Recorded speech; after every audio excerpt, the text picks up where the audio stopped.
This मान्यवरों को conference will मेरा now be recorded. मैं वैद्य ओंकार पाठक आप सभी का आदरणीय वैद्य अनंत धर्माधिकारी अमृत महोत्सव समिति की तरफ से हार्दिक स्वागत करता हूँ। किसी भी मंगल कार्यक्रम की शुरुआत भगवान की याद के बिना करना उचित वैदिक शास्त्र की जो आद्य देवता है हमारे आज के धन्वंतरि स्तवन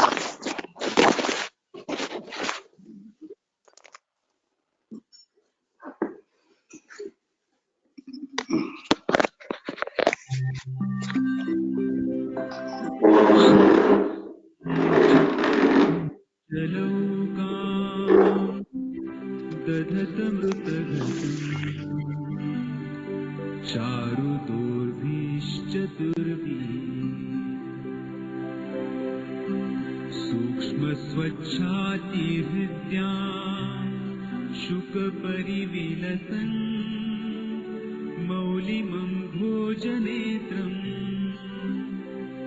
कालाम्भोतोज्ज्वलाङ्गम् कटितटविलसत् चारुपीताम्बराढ्यम्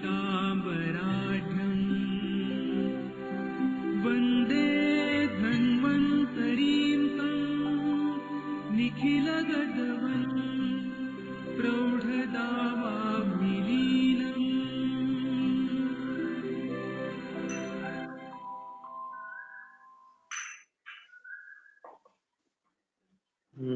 धन्वंतरि स्तवन से यहाँ पे बहुत प्रसन्न ऐसा माहौल यहाँ पे हो गया है। धन्यवाद सर।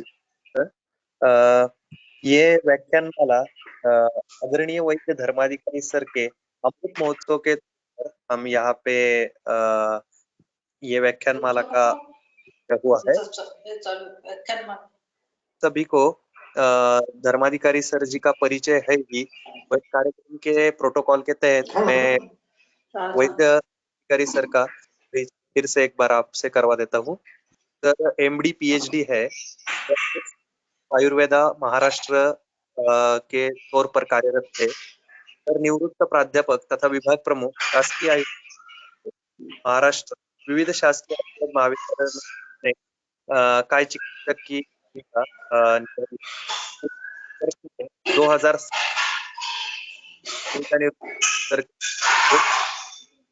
तर अनेक विविध राष्ट्रीय पुरस्कारों से संस्कृत भारती महाराष्ट्र राज्य के पश्चिम विभाग प्रमुख तथा विभिन्न संस्थानों में सर संलग्न है।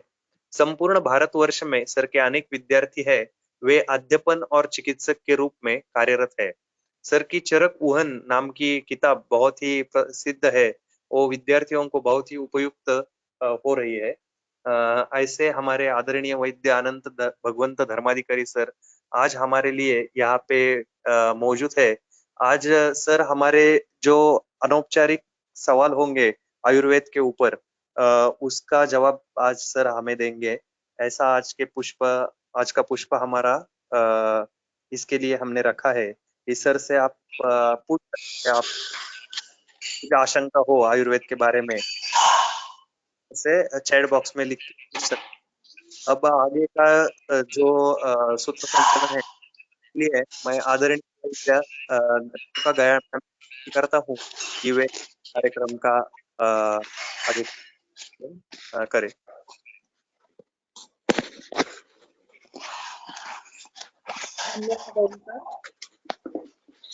आज तर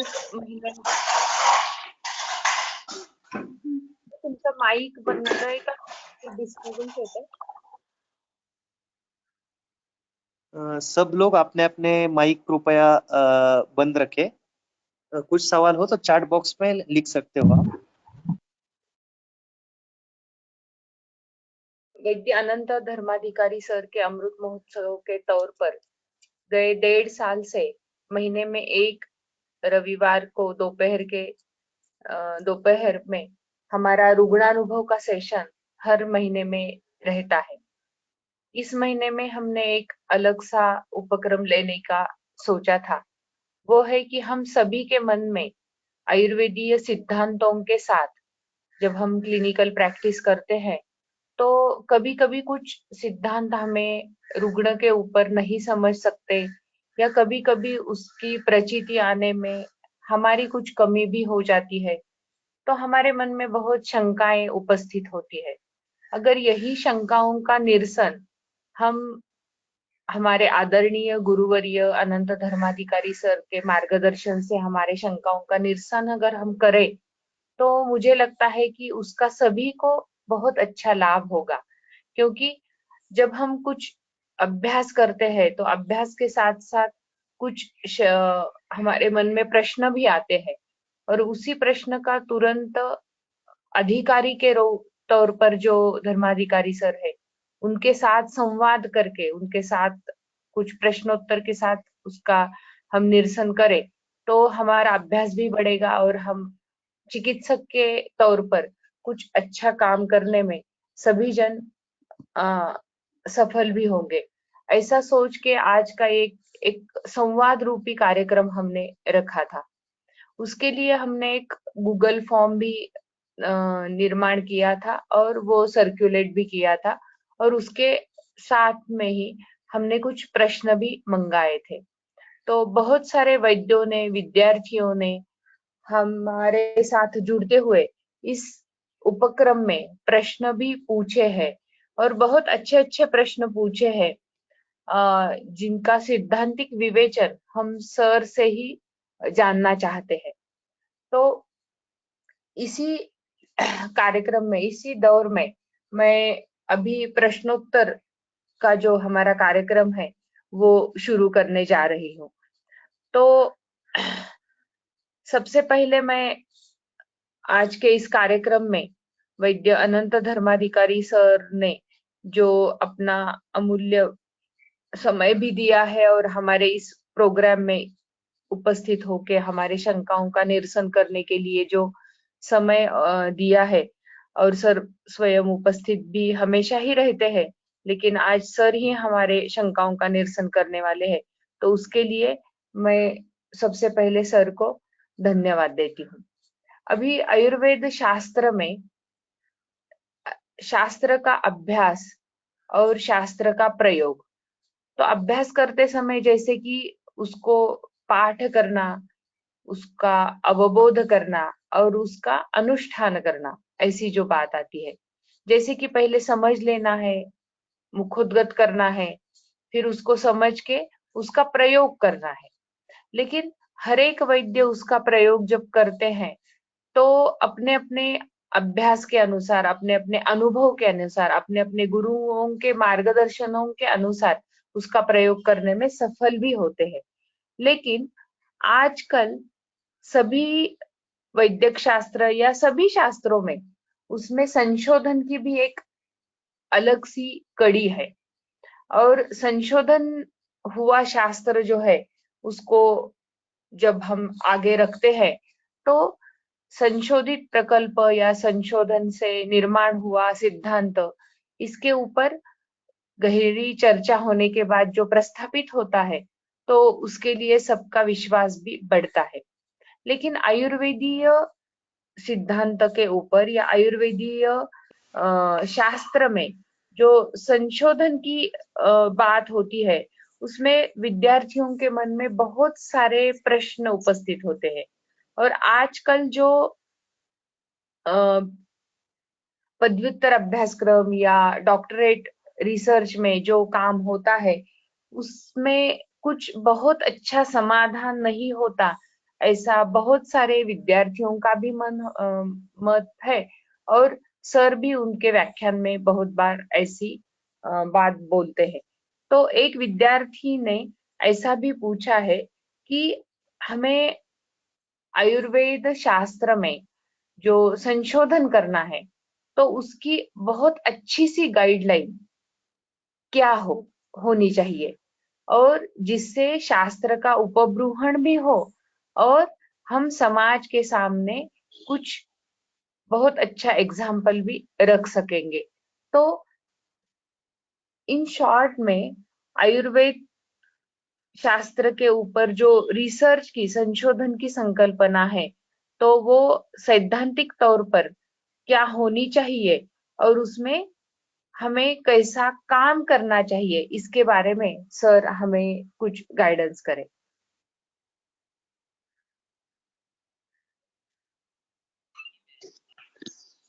सभी का अभिवादन। ये प्रश्न जो पूछा गया है ये व्यापक है। व्यापक इस अर्थ में है कि चिकित्सा विषय में संशोधन की पद्धति क्या होगी, द्रव्य गुण में क्या होगी, रसशास्त्र में क्या होगी, अन्य विषयों में क्या होगी। अपने प्रति विषय की पद्धतियां भिन्न होगी। पहले हम विषय करेंगे चिकित्सा का। अब एमडी लेवल पे अथवा पीएचडी लेवल पे हम जो संशोधन करते हैं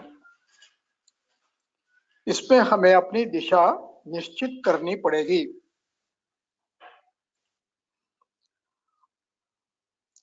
आज की जो परंपरा है वो पहले समझ लेंगे। मैं पीएचडी का भी परीक्षक हूं और एमडी में भी परीक्षक रह चुका हूं।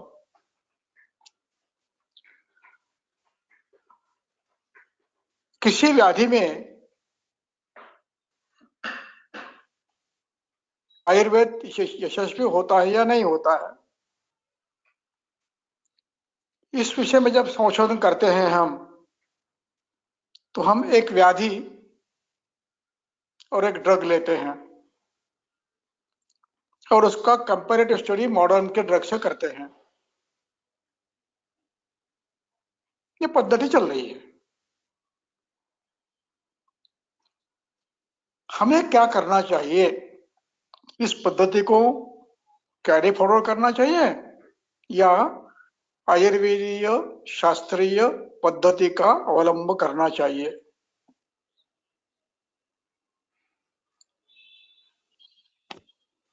उस पर हम विचार करेंगे। उदाहरण के तौर पर हमें किसी एक व्याधि की आयुर्वेद में चिकित्सा है कि नहीं देखना है, आयुर्वेद सक्षम है या नहीं। जैसे थायराइड, इनकी जो विविध अवस्थाएं हैं इनमें आयुर्वेद सक्षम है या नहीं, ये देखना है।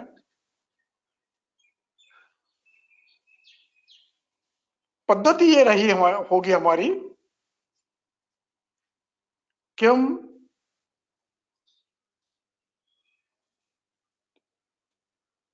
आधुनिक पद्धति से पहले व्याधि विनिश्चय कर ले। थायराइडिज्म है, हाइपो या हाइपर, निश्चित कर लो, मॉडर्न पद्धति से कर लो। ये क्यों करना है कि सामान्य जगत इस डायग्नोसिस के आधार पर निश्चित किया हुआ व्याधि समझ सकते हैं उन शब्दों में, इसलिए करनी है। करने के बाद एक काम समाप्त हो गया आपका। आपके selection of criteria for selection of patient आप लिख देंगे उसमें कि इसका मॉडर्न के से ये वेल एस्टेब्लिश डायग्नोसिस है, उसको हम लेंगे। ये निश्चित हो गया। अब हम वो फाइल बंद कर देना है। हम अब इतना करके उसका मॉडर्न एस्पेक्ट से डायग्नोसिस कर लेंगे। अब हम हमारा काम शुरू होता है। हम हर व्याधि की, हर निज व्याधि की चिकित्सा दोषों के आधार पर हेतु विपरीत अथवा विपरीतार्थकारी करते हैं प्रायः। और ग्रंथकर्ता कहते हैं कि दोष जिन हेतुओं से बड़े हैं उनके विपरीत आप चिकित्सा करते हो। यह जैसे कि वायु रूक्ष गुण से बड़ा है तो आप स्निग्ध दो, वायु लघु गुण से बड़ा है तो आप गुरु दो, वायु शीत गुण से बड़ा है तो आप उष्ण दो। इस प्रकार जब आप दोषों का शमन करते हैं तो दोष तो प्राकृत होते ही है, किंतु साथ साथ साध्य व्याधि भी प्रशमित होती है। चरक सूत्र स्थान अध्याय 1 श्लोक नंबर 60-61। विपरीत गुणै द्रव्यैः देश कालोपसाजितैः विकाराः विनिवर्तन्ते साध्य सम्मताः। साध्य विकार निश्चित रूप से ठीक होते हैं। याप्य को उसको चिकित्सा दीर्घकाल तक देनी पड़ती है, याप्य को चिकित्सा लगातार देते रहने चाहिए। इस प्रकार है तो हम साध्य का विचार करेंगे। इसलिए हमारा हर व्यक्ति के व्याधि का निश्चितीकरण कैसे होगा वो हम निश्चित करेंगे। हम पहले हेतु निश्चित करेंगे। हेतु किसको कहते हैं? रोगी जो भी क्रियाएं करता है अपने जीवन में वे विधि विपरीत है या विधि युक्त है।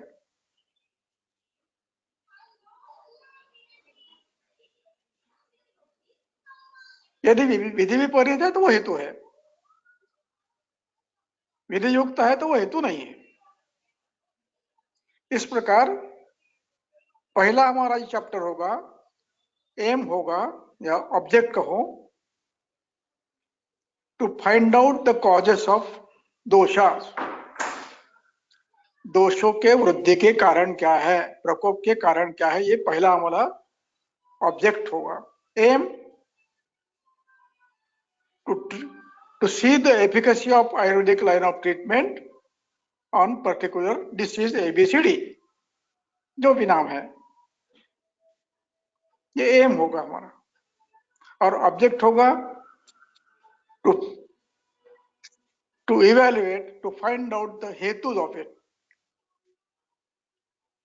दूसरा एम होगा इन हेतुओं के आधार पर दोषों के गुणों का evaluation of increase inherent properties of dosha, ये दूसरा एम होगा, दूसरा ऑब्जेक्ट होगा। तीसरा ऑब्जेक्ट होगा to eliminate the causes from his lifestyle.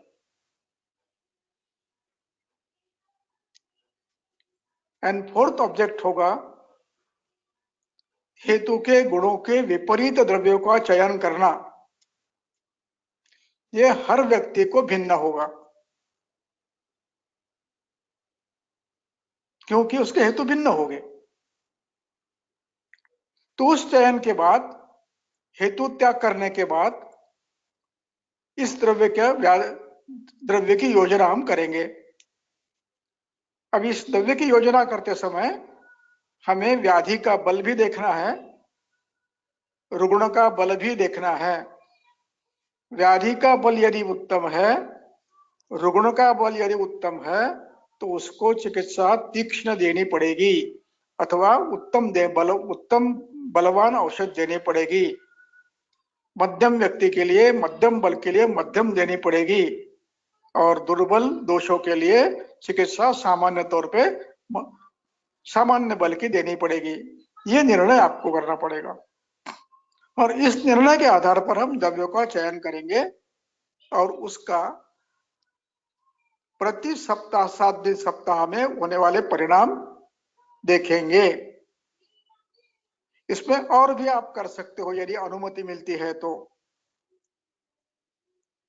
हेतु बन करके 7 दिन का फॉलोअप लेना, हेतु बन करना और हितकर आहार विहार का सेवन चालू रखना और 7 दिन के देखना, 7 दिन के बाद फॉलो रखना और 7 दिन के बाद यदि उपशय मिल रहा है तो फिर उसमें औषधियों का प्रारंभ कर देना, अन्यथा अभी भी कुछ हेतु बाकी है, ये निश्चित है।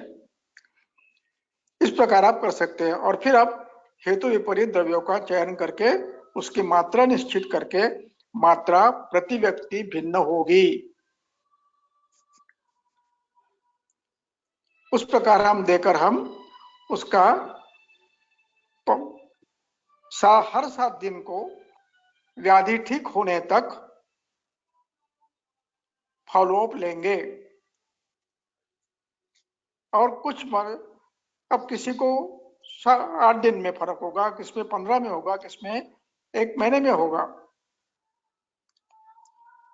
इस प्रकार हम उसका फॉलोअप लेते रहेंगे और जब फॉलोअप लेते लेते ध्यान में आएगा हमारे कि व्याधि ठीक तो हो रहा लेकिन अपेक्षित पूर्ण फल नहीं मिल रहा है, तो हम व्याधि विपरीत चिकित्सा प्रारंभ करेंगे। लक्षण विपरीत या व्याधि विपरीत चिकित्सा हम प्रारंभ करेंगे। लक्षण विपरीत, हेतु विपरीत बन करके वो करेंगे और उसका परिणाम फिर देखते रहेंगे। इस प्रकार आप एक्सपैंड निश्चित करके 1 महीना 1.5 महीना ये निश्चित करके, वैसे 1 महीना सामान्य व्याधि के लिए ठीक है, बहुत बलवान व्याधि है तो 2 महीने 3 महीने, मध्यम व्याधि है तो 1 महीना और बहुत ही सामान्य है तो 15 दिन में उसमें परिवर्तन आना चाहिए, परिवर्तन दिखना चाहिए। शायद पूर्ण परिवर्तन आने के लिए समय लगेगा, लेकिन परिवर्तन दिखने के लिए 7 दिन 15 दिन 21 दिन इतने आप परिवर्तन देख सकते हो, इससे अधिक समय नहीं लगेगा सामान्य साध्य व्याधि में।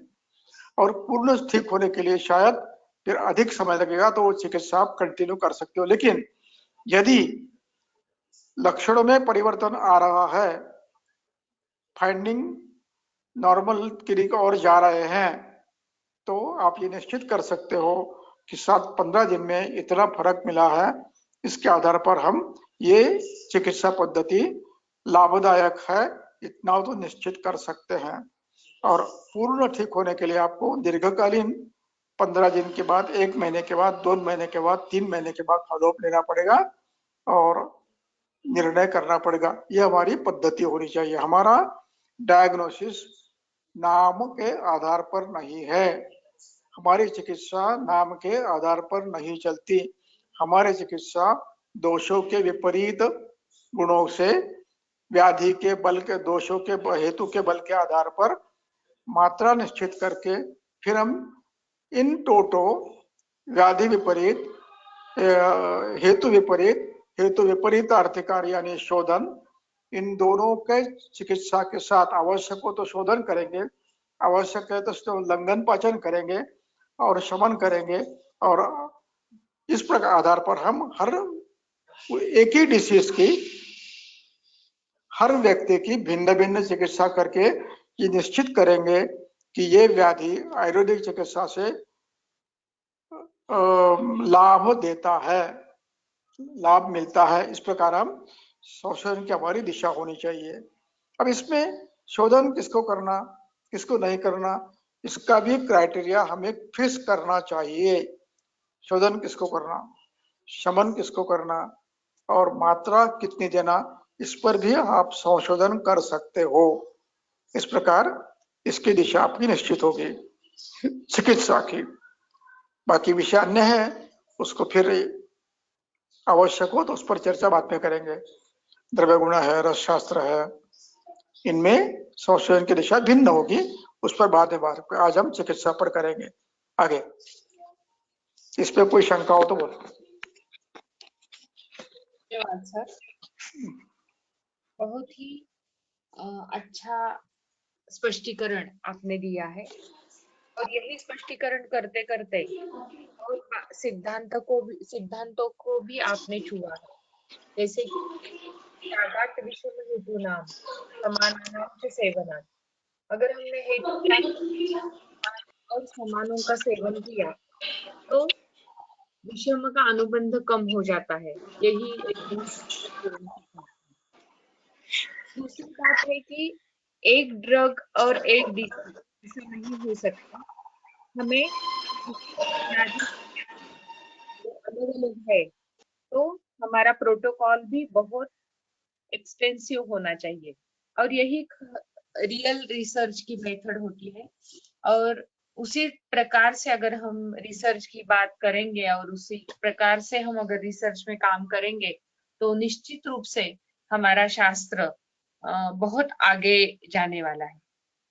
यही बात बताते हुए सर ने यही एक बात भी और हाईलाइट की, वो है कि गुणों के आधार पर काम करना चाहिए। दोषों के गुण समझना चाहिए, हेतुओं के गुण समझना चाहिए और उसके विपरीत गुण के द्रव्य का चिकित्सा में चयन करना चाहिए। लेकिन प्रैक्टिकली ऐसा होता है, कभी कभी गुण समझने में थोड़ी दिक्कत आ जाती है। कई गुणों का जो संस्कृत नाम है, उस नाम के साथ भी हमें बहुत चिंतन के साथ या मूल पारिभाषिक शब्द के व्युत्पत्ति के साथ अगर हम समझ गए तो आसानी होती है। लेकिन प्रैक्टिकली कभी किस गुणों के बारे में जब दिक्कत आती है, उसी के अनुसार एक प्रश्न भी हमारे सामने आया है कि हम वायु का विशद गुण कैसे समझे, हम पित्त का तीक्ष्ण गुण कैसे समझे और कफ का सांद्र गुण कैसे समझे। तो मुझे ऐसा लगता है कि अगर कुछ एग्जाम्पल के साथ गुरुजी ने हमें ये स्पष्ट किया तो इसमें और ज्यादा क्लियरिटी गुण को समझने में आ जाएंगी।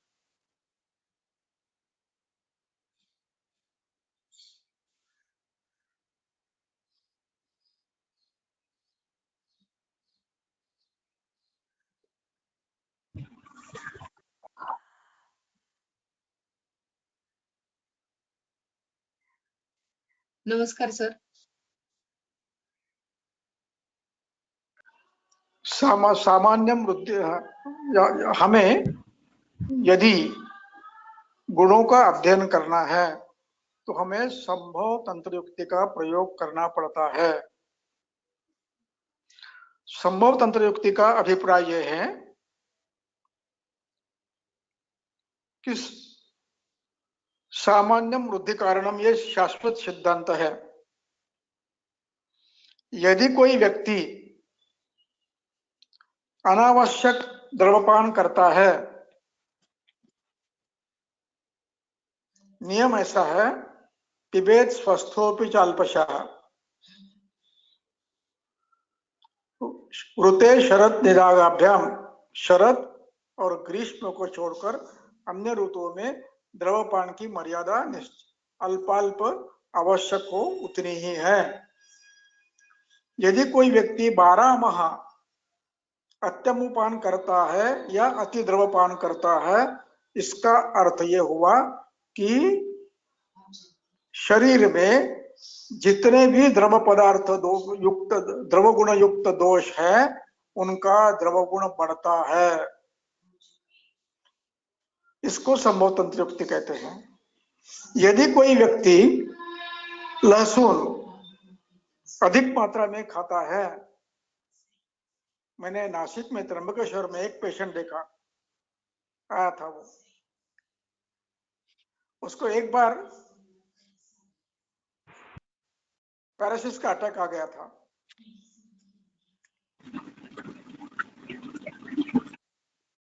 उसके बाद कुछ दिनों के बाद फिर अटैक आया और अब जो अटैक आया वो बलवान था।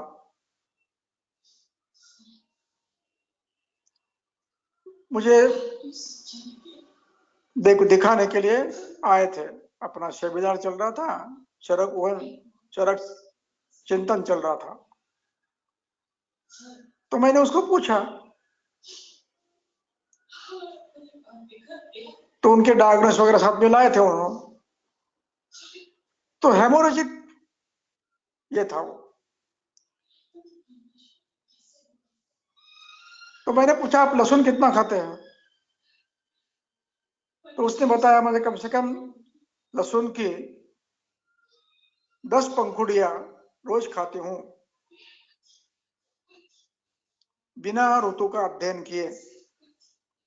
इसका अर्थ यह हुआ कि उसका पित्त तीक्ष्ण गुण से बड़ा है, इसके कारण शरीर में रक्तस्राव बार बार होता है। इसको कहते हैं संभव तंत्र युक्ति।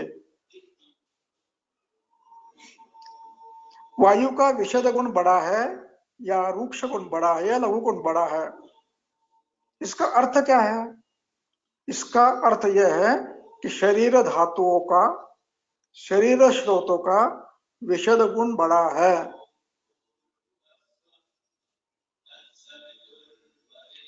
यदि आप स्नेह विरहित भोजन करते हैं, लगातार जरा सा भी स्नेह नहीं देते हैं,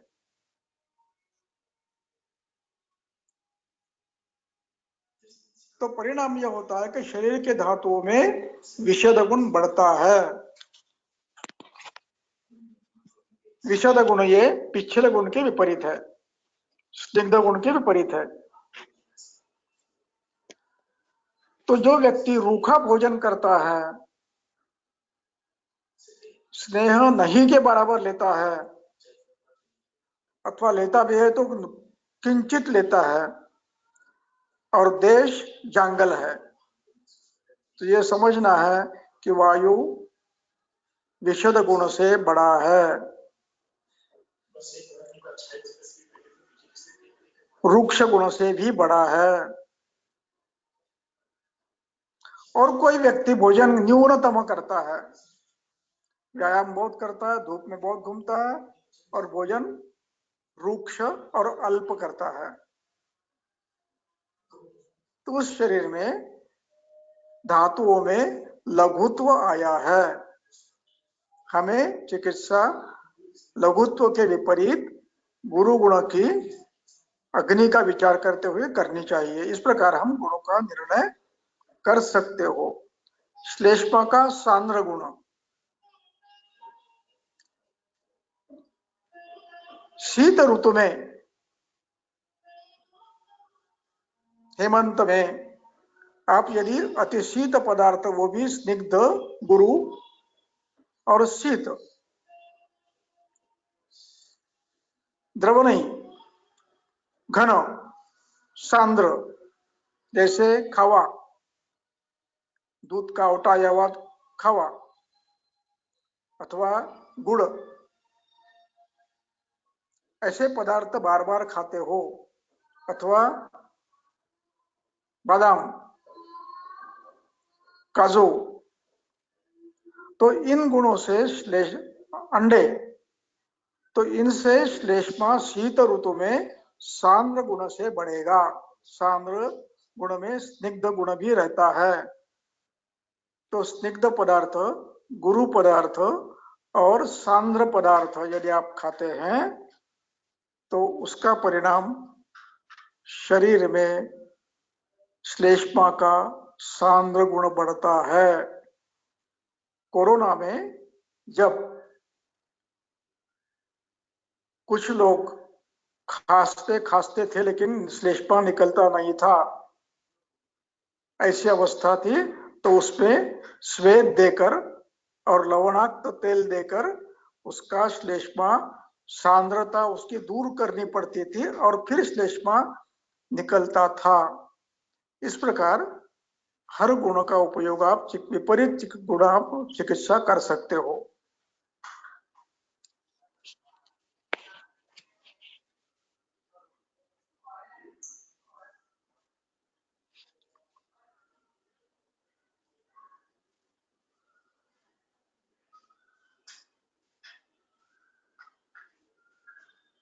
हेलो, हाँ, धन्यवाद सर। आगे जाएं। हेलो। हेलो। हाँ, आगे का प्रश्न लेती हूँ सर। हाँ, इसमें कोई बहुत ही शंका है? ये क्लियर हो गया या नहीं?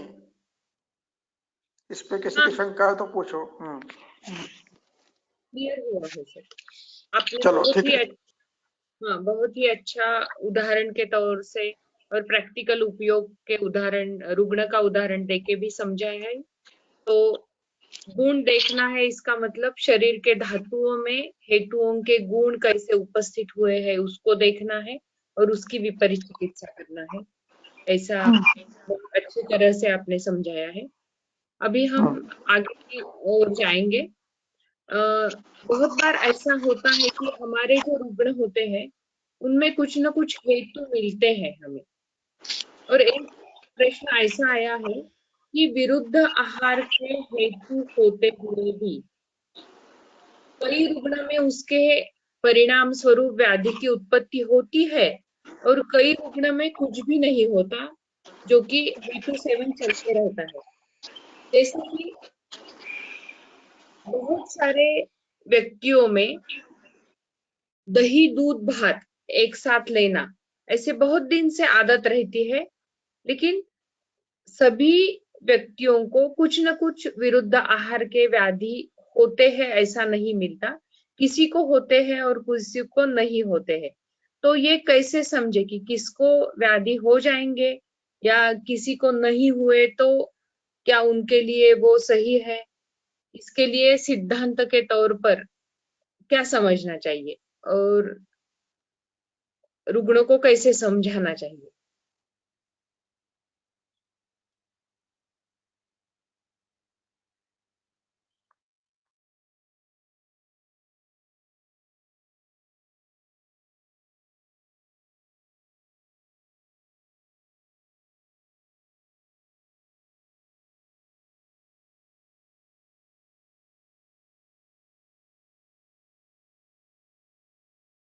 सर,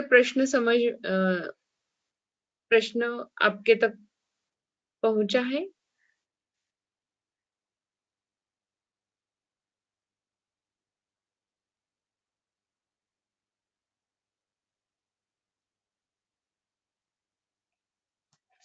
सर आप म्यूट हो गए।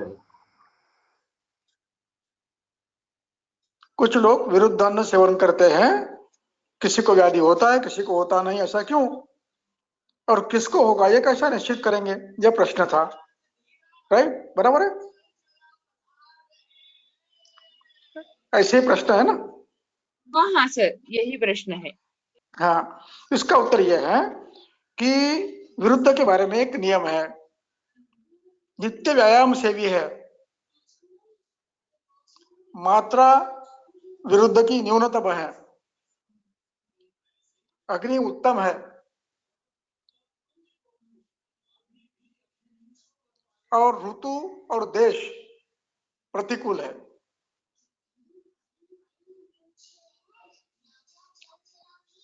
ऐसे व्यक्ति को उस विरुद्ध का परिणाम न्यूनतम होगा।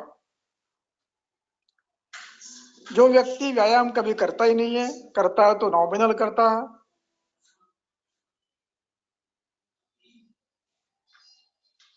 अग्नि तीक्ष्ण नहीं है, सामान्य है, और विरुद्ध आहार की मात्रा अधिक है। ऋतु का विचार करके किया नहीं है, ऋतु विपरीत सेवन नहीं किया है, देश विपरीत सेवन नहीं किया है, प्रकृति के समान कर रहे हैं, देश के समान कर रहे हैं, ऋतु के समान कर रहे हैं, तो उस व्यक्ति को निश्चित रूप से उसका फल भोगना पड़ेगा। ये सामान्य नियम है। जिसको होता है इसका अर्थ यह है कि उसकी मात्रा, देश, काल, ऋतु, अग्नि इनमें प्रॉब्लम है। और जिसको होता नहीं उसका अग्नि तीक्ष्ण है, व्यायाम उत्तम है, देश प्रतिकूल है, और जब करता है वो काल भी प्रतिकूल है। और यदि काल अनुकूल है तो कहीं ना कहीं थोड़ा थोड़ा वो अपना प्रभाव पड़ा दिखाता है। या तो छोटी सी पेटिका आएगी, या तो अंजन नामिका आएगी, या मुंह में छाले आएंगे। ऐसे छोटे मोटे व्याधि होते रहेंगे, बड़े व्याधि होने की संभावना कम रहती है, लेकिन होते हैं छोटे छोटे व्याधि। एक पीठिका भी आती है तो वो ये विरुद्ध आहार का ही परिणाम है। यदि वंध्यत्व आता है तो वो भी विरुद्ध व्याधि का परिणाम है। अन्य व्याधि कुछ नहीं होगी, लेकिन शुक्राणु की संख्या कम होगी, उसकी मोर्टेलिटी कम होगी। यह भी परिणाम विरुद्ध का है। इसलिए हमें थोड़ा सतर्क रह के हेतु की मात्रा कितने हैं, देश कौन सा है, ऋतु कौन सा है, अग्नि तीक्ष्ण है या सामान्य है, इन सभी का विचार करके इसका निर्णय लेना पड़ता है। जो कम मात्रा में करते हैं, व्यायाम करते हैं, उन व्यक्ति में अग्नि तीक्ष्ण है, उनमें इसका प्रभाव कम से कम दिखता है। और इसके विपरीत जो है, मात्रा बड़ी है, व्यायाम करते नहीं है, अग्नि मंद है, उनमें प्रभाव ज्यादा और बार बार बलवान दिखता है।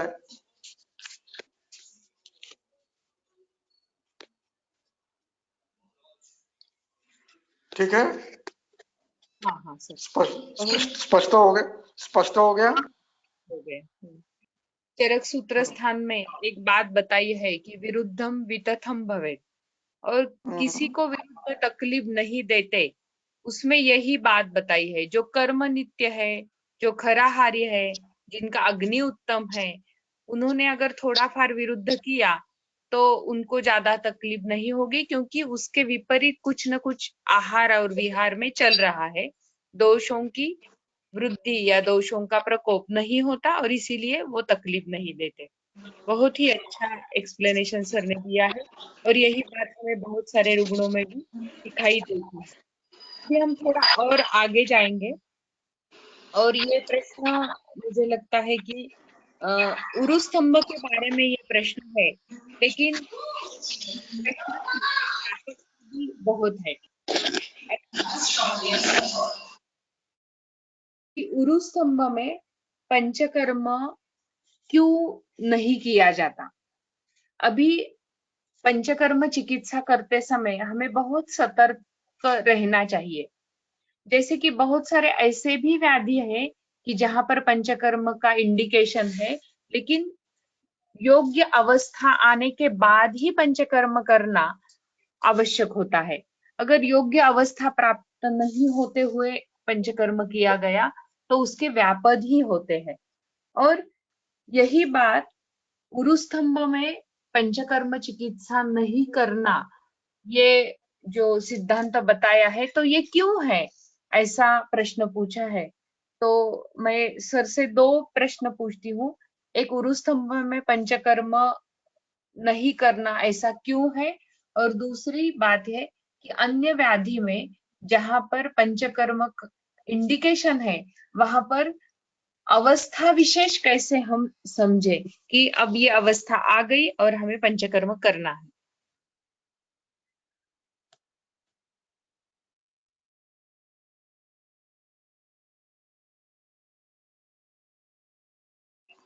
यह प्रश्न आपने पूछा है या किसी और ने पूछा है?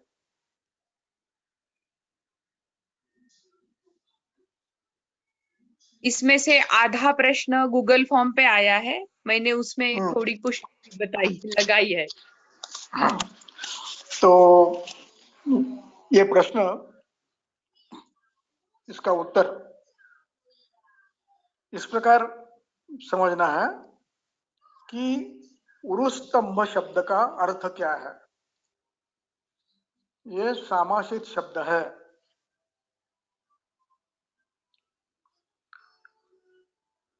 उसका विवरण सभी संहिताओं में अष्टांग हृदय, अष्टांग संग्रह, चरक, इनमें जिस पद्धति से किया है वो पढ़ने लायक है। वे कहते हैं कि उरुस्तंभ में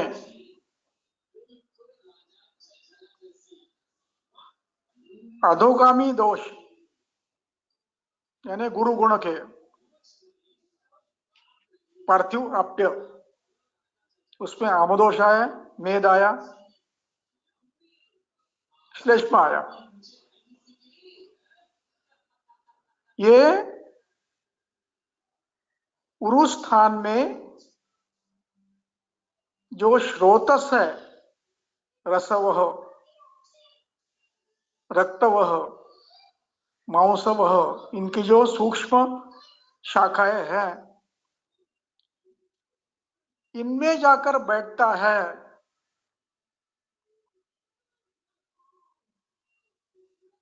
इस अवस्था का नाम उरुस्तंभ है।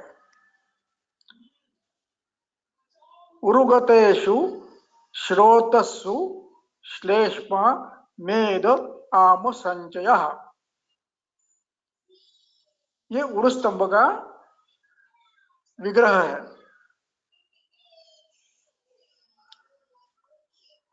दूसरा विग्रह होता है उरुगता नाम स्नायु नाम स्तंभ, वो भी उरुस्तंभ है। लेकिन उरुस्तंभ व्याधि जो आती है, नानात्म सामान्य जो व्याधि, उसमें कट्टी के नीचे के श्रोतोषों में, रसव में, रक्तव में, मांसव में, श्लेष्मा, आम और मेद, ये गंभीर स्थान में जाकर बैठते हैं, उनको निकालना कठिन है। जैसे एक गहरे पानी में बर्तन, कोई वस्तु नीचे नीचे नीचे गई है, तो नीचे जा गई है, तो नीचे जाने के पहले उसको निकाल देना उचित है। नीचे जाने के बाद निकालना मुश्किल है। तो गंभीर जाने के पहले उसको निकाल सकते हैं, जब चरावस्था में है, उसके बाद नहीं। तो ये जो दोष गंभीर स्थान में जाकर बैठे हैं, ये बाहर निकलते नहीं है, क्योंकि उसमें सामावस्था है, श्लेष्मा है, मेद है, श्रोतस लघु है, सूक्ष्म है। इसलिए उनको उनमें शोधन करने से कोई लाभ नहीं है। फिर उसके लिए अन्य चिकित्सा है। उनके गुणों का नाश करो, उनका पाचन करो, उनका उपनाह करो, पानी में तैरने के लिए बोलो, और उनका धीरे धीरे धीरे पाचन करके उनको मुक्त करो। ये चिकित्सा का सिद्धांत है। अब इसका दूसरा पहलू बताता हूं मैं। ये जो वाक्य है ना, यह अधिकरण से समझना है। उरुस्तंभ में शोधन नहीं, पंचकर्म नहीं करना। इसका अर्थ है उरुगत स्रोतस में गंभीर स्थानों में जो दोष गए हैं, उनका शोधन नहीं करना। इसका दूसरा अर्थ है अर्थापत्ति से कि जो दोष बड़े हुए हैं, सामावस्था में है, लेकिन शरीर में संचार कर रहे हैं, उनको निरामावस्था में लाओ।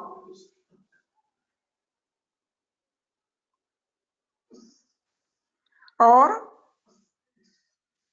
जो दोष अधिष्ठान में पहुंचे नहीं है, उरुस्थान में पहुंचे नहीं है, शरीर में घूम रहे हैं, उनको आप आमाशय में लाकर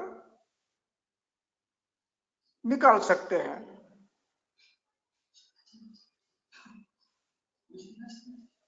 परिणाम यह होगा कि जो उरुगत दोष है, उरुगत स्रोतोष में जाके बैठे हैं, उनका पोषण बंद हो जाएगा। चरक के सूत्र स्थान के 20वें अध्याय में श्लेष्मा व्याधि की चिकित्सा में ये सूत्र आया है। जैसे आप एक क्षेत्र है, उसमें पानी भरा हुआ है और वृक्ष में अभिषंद आया हुआ है, तो वो अभिषंद तो आप निकाल नहीं सकते। तो आप वो जो पानी जमा हुआ है उसका केदार है, उसके ये तोड़ डालो, उसको सेतु भेद कर दो, पानी निकल जाता है और अभिषंद जिनका हुआ है उनका अभिषंद धीरे धीरे कम होता है। जब तक पानी नहीं निकालोगे तब तक अभिषंद होता रहेगा। उसी प्रकार जो संचारी दोष है, जिन्होंने आश्रय अभी नहीं लिया है, कुछ अंशों ने आश्रय लिया है, जाके बैठे हैं, उरुभारी हो गया, गंभीर हो गया है, तो उसको नहीं निकालना। लेकिन जो संचारी है उनको निकाल दो, पहले पाचन करो, कोष्ठ में लाओ, निकाल दो। इस प्रकार आप उसमें कर सकते हो। इसका नाम रुक्षण है। जो रुक्षणीय है उनमें उरुस्तंभ है। और चरक कहता है येषाम रुक्षणम संप्रोक्षते तेषाम स्नेहनम न शस्तम, उनको बिना स्नेहन किए शोधन कर देना है। इस प्रकार आप, लेकिन गंभीर दोषों को आप निकालने के लिए शोधन नहीं करेंगे, ये इसका अभिप्रेतार्थ है। मुझे लगता है इतना काफी है। जरूर सर, तो 2-3 बातें तो बिल्कुल स्पष्ट हुई है कि आम दोषों का शोधन नहीं कर सकते, चलित दोषों का तत्र उत्कृष्टे प्राये चले मले, इनका भी शोधन कर सकते हैं। जो संचारी दोष है उनको भी निकाल सकते हैं, लेकिन जैसे आम दोषों का शोधन नहीं कर सकते, उसी प्रकार और भी एक क्राइटेरिया है, जो गंभीर स्थित दोष है और गंभीर स्थित स्थिर दोष है, उनको भी नहीं निकाल सकते। लेकिन अगर हमने उनका पूर्ण कम किया तो उसमें भी कुछ उपशय हमें मिलता है। तो और जो गंभीर स्थित है उनको रुक्षण के साथ हम उसके ऊपर चिकित्सा से यश भी प्राप्त कर सकते हैं। अभी हम आगे की ओर जाएंगे। जो आगे का जो प्रश्न है वो, अब तक हमने कुछ बातें संशोधन की बात की, कुछ दोषों के गुणों की बात की, कुछ शारीर व्याधियों की बात की। अभी हम एक प्रश्न मानस व्याधि की के तौर पर जो आया है वो देखेंगे। जैसे कि शारीर व्याधि का बल समझने के लिए हमारे पास कुछ टूल्स है, जैसे कि रोग परीक्षा है, रोगी परीक्षा है। लेकिन मानस व्याधि में दोषादि का मान हम किस आधार से समझे और व्याधि की गंभीरता कैसे समझे, ऐसा प्रश्न है। दोषादि का मान किस आधार से मानस व्याधि में समझा जा सकता है।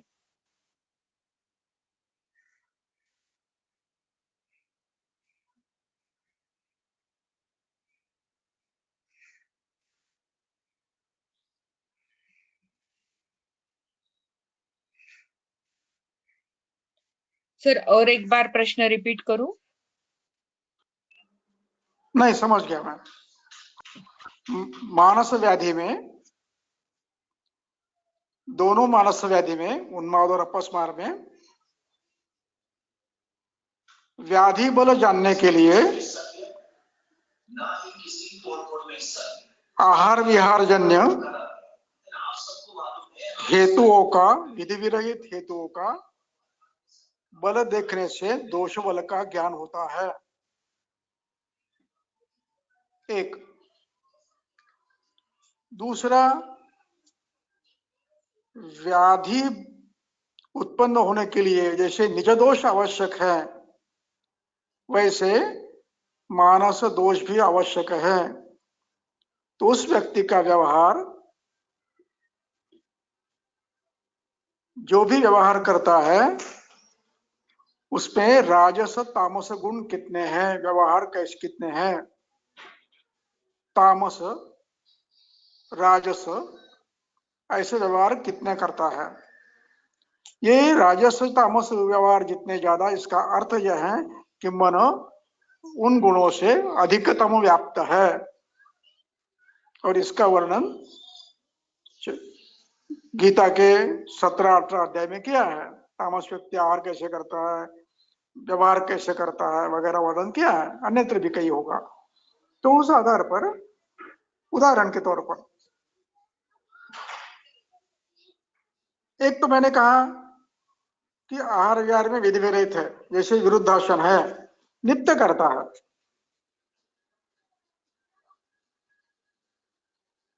हेतु बड़ा हेतु है, और शोधन करता ही नहीं है, अग्नि का विचार करता ही नहीं है, शरीर में दोष है। अब ये दोष जब मानस हेतु बलवान होते हैं, जैसे कोई व्यक्ति द्वेष, असूया, ईर्ष्या, मत्सर, क्रोध, इनके अधीन होकर व्यवहार करता है बार बार, दीर्घ काल तक, तो समझना है कि यह व्यक्ति तामसो या राजस व्याप्त है। मैं उदाहरण के तौर पर आपको बताता हूं, उदाहरण कुछ।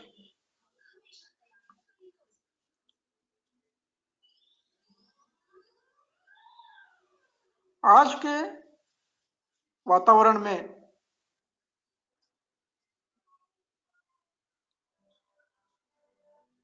हर विरुद्ध पार्टी का राजकारण में जितने भी विरोधी हैं, सरकार पक्ष में नहीं है, ये मोदी का द्वेष इतना कर रहे हैं, ये मानसिक विकृति है। उसके मौत की इच्छा करते हैं, उसका घर जलाने की इच्छा करते हैं, उसको मां को आघात करो करते हैं, ये मौत मरेगा, कुत्ते की मौत मरेगा, ये करेगा। ये जो है ये विकृति है। और ऐसे व्यक्ति कहीं ना कहीं इस निज आहार के परिणाम स्वरूप इनमें कहीं ना कहीं मानस व्याधि होने की संभावना ज्यादा होती है। इस पे आप समझ सकते हैं कि जेडी व्याधि हो गया इनको, तो ये बलवान होगा। जब तक शरीर अच्छा है तब तक नहीं होगा, जब शरीर वार्धक्य की ओर जाएगा तब निश्चित होगा। शरीर की क्षमता कितनी है उस पर निर्भर है सहन करने की, और जब शरीर सहन नहीं करेगा तब ये कहीं ना कहीं पीड़ित हो गए मानस व्याधि से, और ये व्याधि बलवान होगा। इस प्रकार आप हेतु के आधार पर व्याधि का बल निश्चित कर सकते हैं।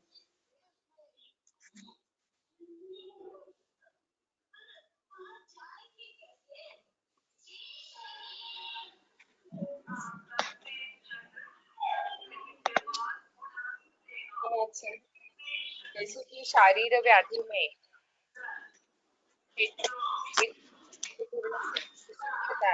मानस व्याधि में धारणीय वेग और उनका समयोचित धारण या उनका अनुचित उदीरण, ये भी महत्वपूर्ण हेतु है। लेकिन उसका सातत्य अगर होता गया तो वो कहीं न कहीं मानस व्याधि निर्माण करने में सहाय्यभूत होता है और उसके साथ निज दोष होते हुए लक्षणों की उत्पत्ति होती है। अभी हम और एक प्रश्न की ओर जाएंगे। वैसे ये प्रश्न और उसका विषय जो है वो बहुत व्यापक है, लेकिन उसको समझना, गुरुजी के साथ समझना, ये भी सभी के लिए बहुत आनंददायी होगा। जैसे कि हम जब पढ़ते हैं तब से इस विषय को बहुत बार थोड़ा सा आउट ऑफ द बॉक्स रखा जाता है, और कभी कभी यूनिवर्सिटी एग्जाम में भी ये नॉट इम्पॉर्टेंट टू नो ऐसा भी हो सकता था। तो ऐसा ये विषय है, लेकिन प्रैक्टिस में उसका प्रयोग या चिकित्सा करते समय उसका ज्ञान होना तो बहुत आवश्यक है। ऐसा विषय है, वो है आवरण का विषय। और आवरण के विषय में दो तीन हॅलो मॅडम, मॅडम हाँ या मॅडम, एक 10 मिनिटं मला विश्रांती द्या, तोपर्यंत तुम्ही उत्तर द्या. तोपर्यंत तुमचे प्रश्न घ्या. हं? बरं बरं, चालेल चालेल. माझ्याकडे गेस्ट आले, त्यांच्याशी बोलतो. हं? नंतर आपण ओके, करू. हं, हं. हो चालेल.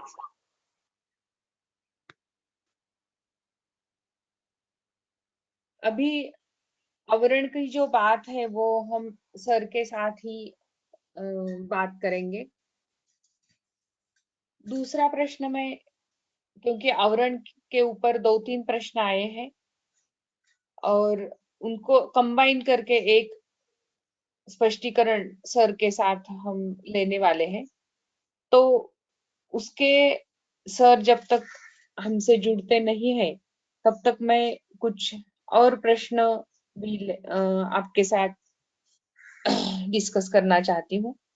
उसमें से एक प्रश्न है, वो है आम व्याधि के ऊपर।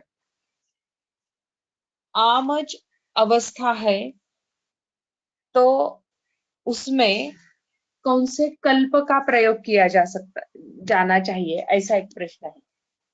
अभी आमज व्याधि में सबसे पहला महत्वपूर्ण चिकित्सा सिद्धांत है, वो है लंघन।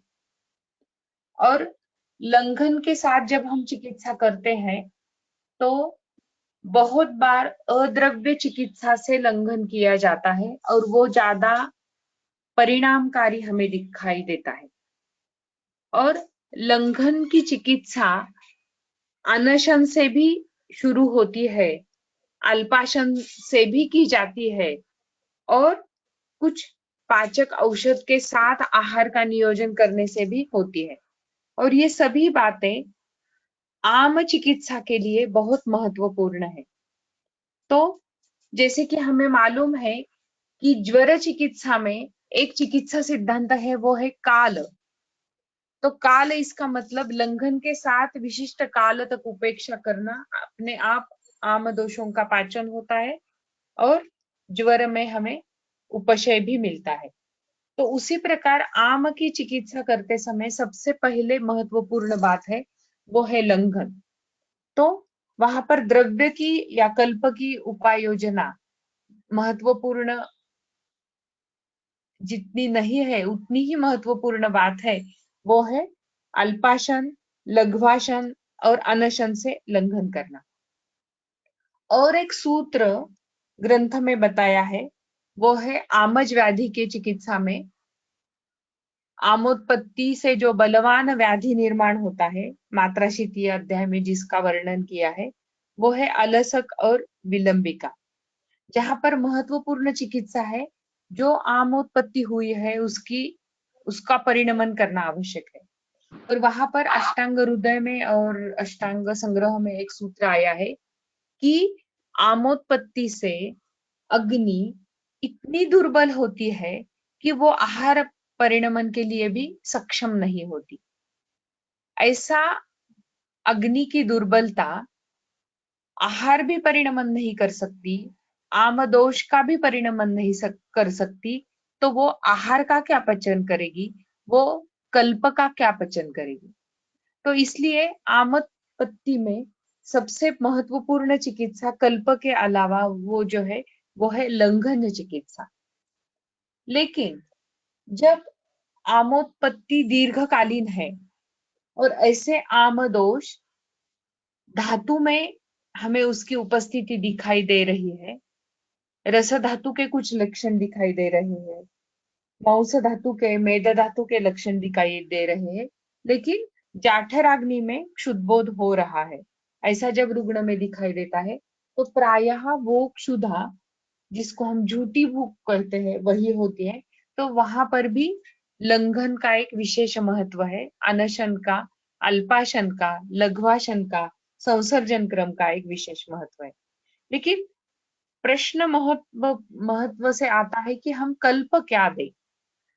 तो जिस हेतु से के कारण आमोत्पत्ति हुई है उस हेतु के विपरीत कल्प का चयन करना चाहिए। जैसे कि मधुर आहार के कारण अगर आमोत्पत्ति हुई है तो कटु रस का चयन करना चाहिए। अगर द्रव हेतु के कारण आमोत्पत्ति हुई है तो रुक्ष कल्प का चयन करना चाहिए। और सबसे महत्वपूर्ण बात जब आती है तो क्या लिखना है, प्रिस्क्रिप्शन क्या लिखना है, हमारे केस पेपर पे क्या लिखना है, वो ज्यादा महत्वपूर्ण है। तो मैं कुछ पोटेंसी के औषधि द्रव्य आपको बताना चाहती हूँ। शुंठी भी आमपाचक है, त्रिकटु भी आमपाचक है और पंचकोल भी उत्तम आमपाचक है। तो ये एक से एक बलवान औषधि द्रव्य है। त्रिकटु में सिर्फ शुंठी है, शुंठी में सिर्फ शुंठी है जिसको विश्व भेषज भी कहा है, वो उत्तम आमपाचन है। जहां पर आमपाचन से महास्रोतस में आमोत्पत्ति हुई है वहां पर और एक कल्प ग्रंथकारों ने बताया है, वो है मुस्ता, शुंठी और धान्यक, धनिया, ये भी उत्तम आमपाचक है। अगर इससे भी काम नहीं बन रहा है, हमें और तीक्ष्ण चाहिए जो सूक्ष्म स्रोतस में जाने की क्षमता रखता है, तो उसमें हम थोड़ा मिरी डाल दें। तो शुंठी, मिरी के साथ पिप्पली, ये भी उत्तम आमपाचक है। उसमें और भी चव्य चित्र डाल दिया तो वो भी उत्तम आमपाचक होगा। लेकिन हमें कहाँ तक हमारे द्रव्य का उपयोग करना है उसके अनुसार द्रव्यों का चयन करना चाहिए। जैसे कि एक बात, जो गुणे शास्त्री का जो बुक है जहां पर बहुत अच्छी तरह से कल्पों का विवरण किया है और कल्पों का विवरण करते समय उसके इंडिकेशंस भी बहुत अच्छे से दिए हैं। वहां पर क्रव्याद रस की जब बात की है तो वहां पर स्पष्ट रूपता से ये लिखा है कि जहां पर मांसाशन से आमोत्पत्ति होती है, दीर्घकालीन बहुत बलवान मांसाशन का हेतु है और उसके कारण आमोत्पत्ति के कारण अगर आमवात जैसा व्याधि, बलवान व्याधि होता है तो उसके लिए क्रव्याद रस ही चाहिए। जब महास्रोतस में केवल कम हेतु के कारण आमोत्पत्ति हुई है तो उसके लिए मुस्ताधान्य शुंठी से भी काम चलेगा। तो ये बात पोटेंसी की मैंने की है, मैंने कुछ एक कल्प आपको यही आम के लिए एक कल्प दो ऐसा मैं नहीं समझती हूँ। तो इस आधार से ये प्रश्न का उत्तर स्पष्ट करने का मैंने प्रयास किया है। मुझे लगता है कि आप जिन्होंने ये प्रश्न पूछा है और जो कोई भी हमारे साथ अभी जुड़े हैं उनके भी बहुत अच्छे से अनुभव होंगे। अगर वो भी हमारे साथ शेयर करना चाहते हैं तो वो भी महत्वपूर्ण ही होंगे, लेकिन मैंने एक प्रयास किया है। अभी और एक प्रश्न यहाँ पर आया है जिसका उत्तर मैं कुछ संक्षेप में देना चाहती हूँ। वो प्रश्न है, हम कैंसर का विचार कैसे करें। तो यहाँ पर बात आई है कैंसर की, नाम आया है कैंसर का, लेकिन मैं इस प्रश्न के आधार के तौर पर एक विश्लेषण बताना चाहती हूँ कि चाहे नाम कोई भी हो, हमें हमारे मूल सिद्धांत के साथ ही चिकित्सा का और व्याधि निदान का विचार करना चाहिए। आधुनिक शास्त्र के अनुसार परीक्षण के अनुसार और लक्षणों की उत्पत्ति के अनुसार, साध्य असाध्यता के अनुसार कुछ व्याधि का नामकरण होता है जो रुग्ण को भी मालूम होता है और इन्वेस्टिगेशंस में भी उसका व्याधि निर्देश और निश्चितीकरण होता है। वही बात कैंसर की भी होती है। लेकिन जब हमारे पास रुग्ण आता है तो ये दीर्घ अनुबंध दोषों की विकृति से उत्पन्न हुआ व्याधि है, ये एक बात है। एक दिन में इतनी बड़ी असाध्य या याप्य व्याधि की अवस्था नहीं आती। इसलिए ये समझ में लेना चाहिए कि अगर ऐसे रुग्ण हमारे पास आए हैं तो बहुत दिन से दोषों की विकृति का अनुबंध उस शरीर में हो रहा है और उसका परिणाम स्वरूप ये असाध्य अवस्था है। ये एक बात।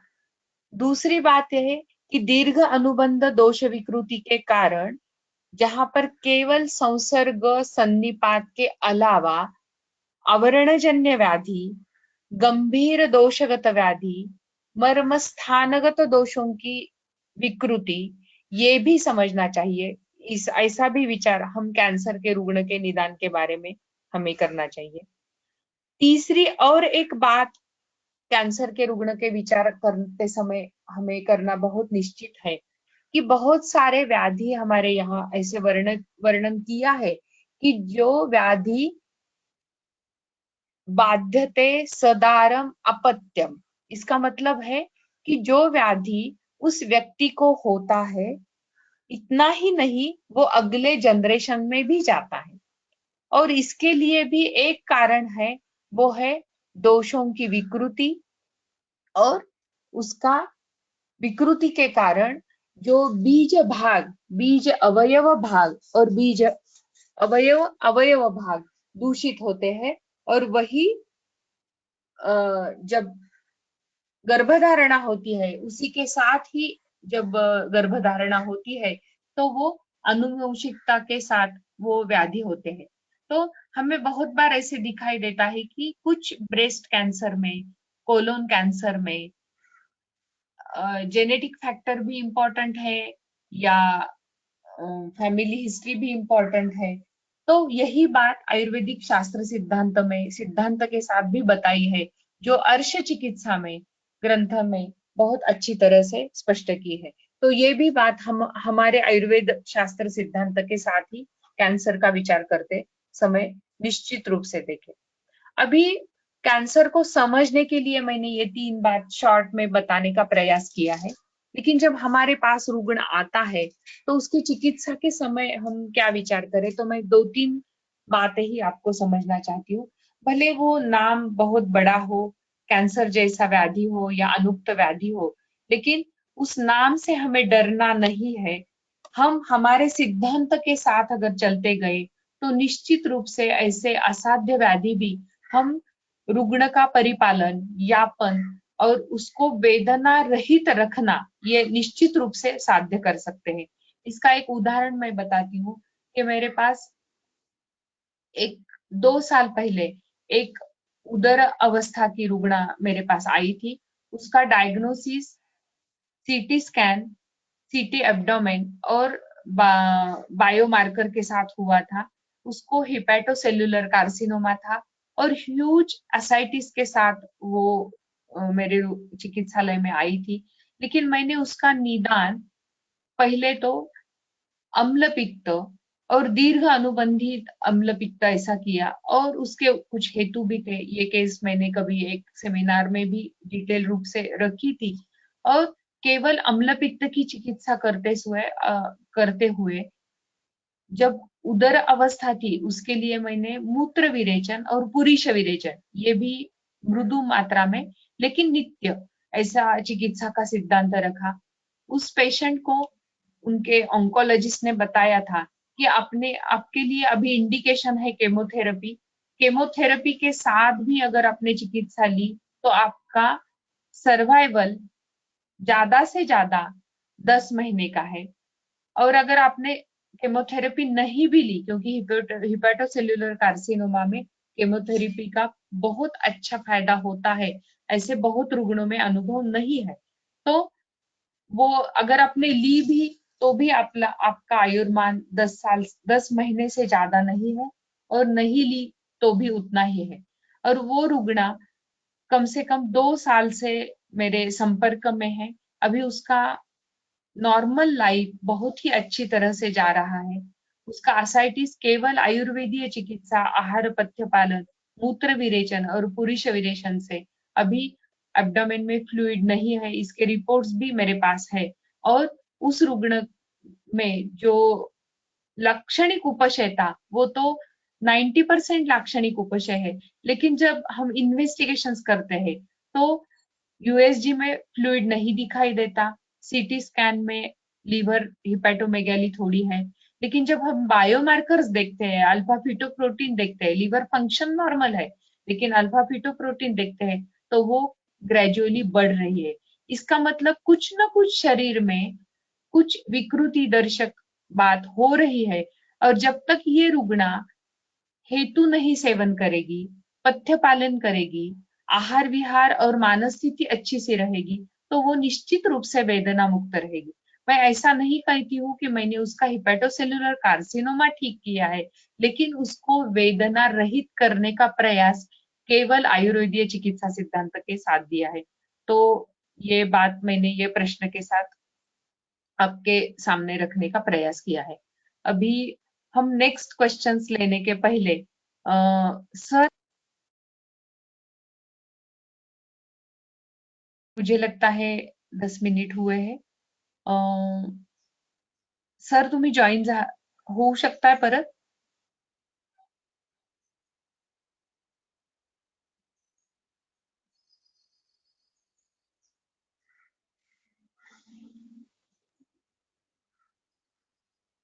धर्माधिकारी सर, आपण काही प्रश्न घेऊयात का?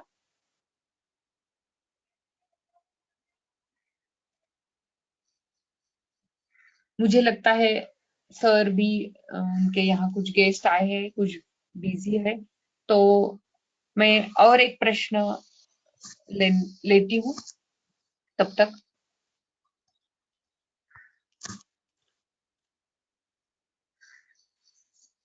कुछ प्रश्न ऐसे हैं जो केवल सर के लिए ही आए हैं, मैं उसको टच नहीं करूंगी, लेकिन कुछ प्रश्न का उत्तर देने का प्रयास जरूर करना चाहती हूँ। जैसे कि आवरण के तौर पर जो प्रश्न है वो तो हम सर से, और प्रकृति का जो प्रश्न है वो तो हम सर से ही समझ लेंगे, लेकिन एक प्रश्न मैं यहाँ पर लेना चाहती हूँ।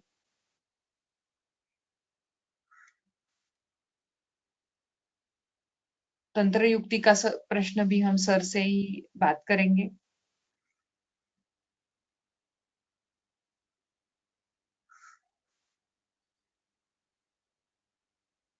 अभी इम्पोर्टेंस ऑफ स्नेहन इन प्रमेह, ऐसा एक प्रश्न है। वैसे प्रमेह की अगर हम बात करें तो ये बहुत व्यापक विषय है, उसके अलग अलग अवस्था भी है। प्रमेह के प्रकार के अनुसार भी अगर हम देखेंगे, वातज, पित्तज, कफज, तो बहुत सारे प्रकार है, लेकिन प्रैक्टिकली स्नेहन इन प्रमेह, उसका क्या महत्व है?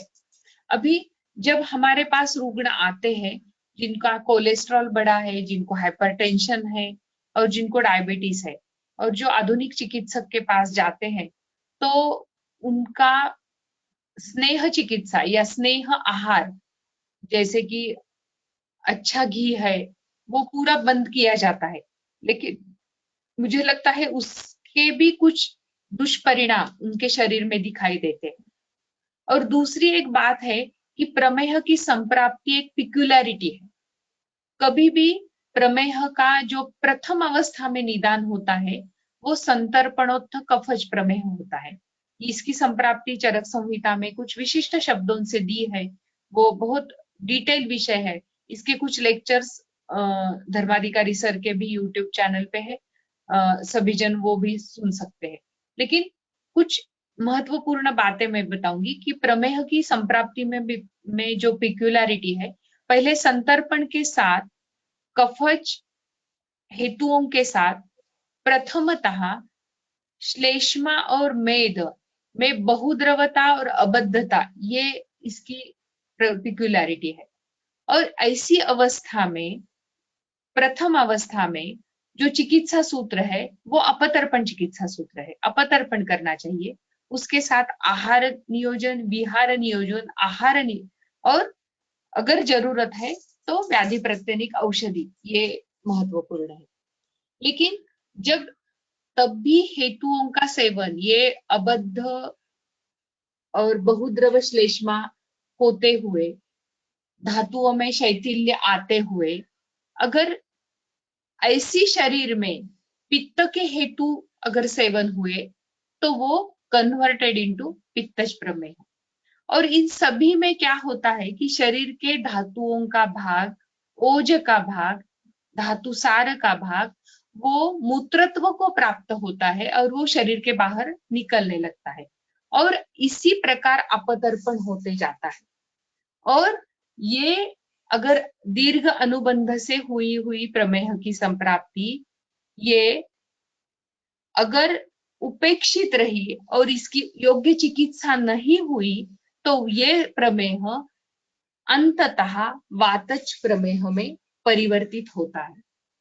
अभी आजकल हमें जो रुग्ण दिखाई देते हैं वो इस प्रकार के वातज प्रमेह के, मधुमेह के रुग्ण बहुत कम होते हैं। जो हमें मिलते हैं वो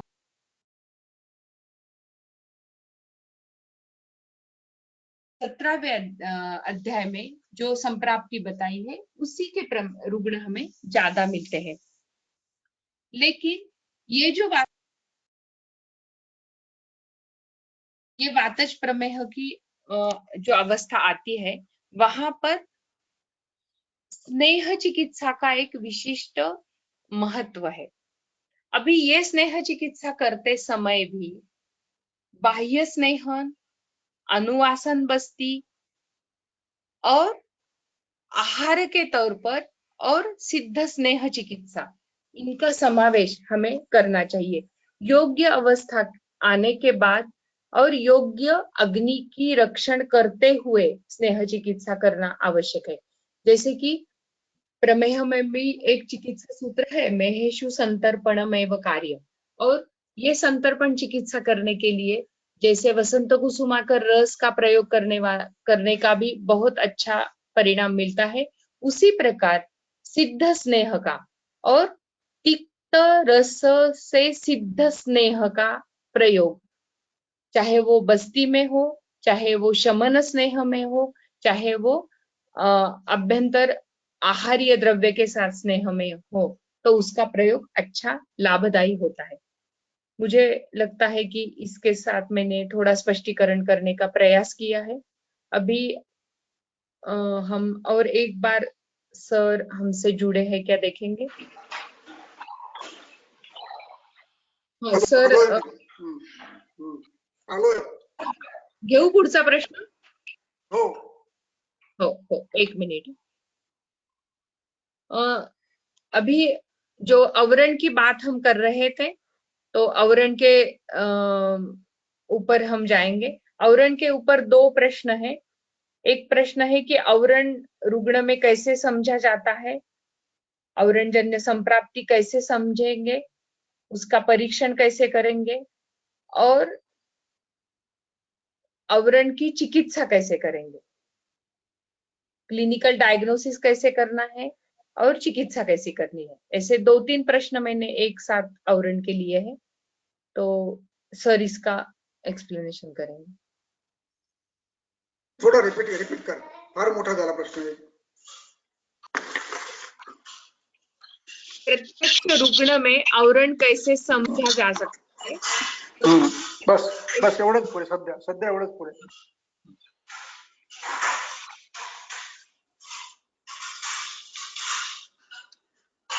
आवरण की कल्पना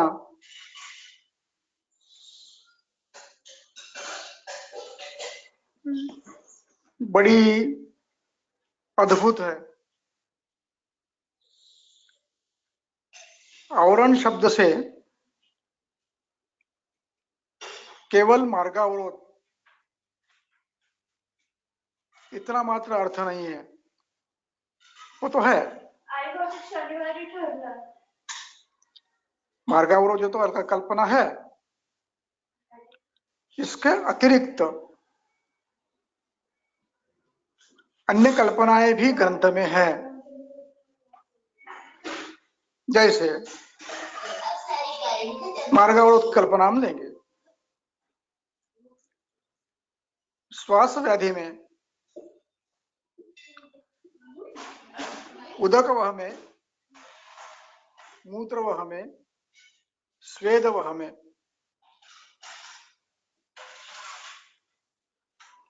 रस वह में,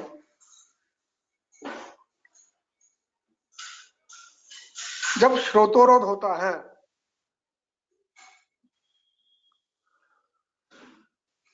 तब श्वास होता है।